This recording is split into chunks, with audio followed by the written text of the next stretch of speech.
অন্য একজন চেয়ারে বসে টাকা। হ্যাঁ,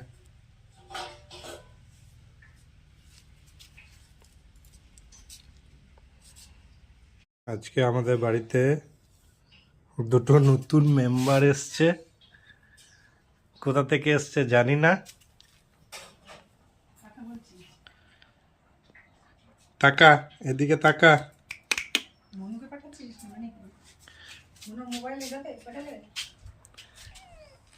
আয়। আর একজনের দেখে খুব হিংসা হচ্ছে। হিংসা হচ্ছে। হ্যাঁ, কে এসছে দেখ, দেখ। ধর, ধর।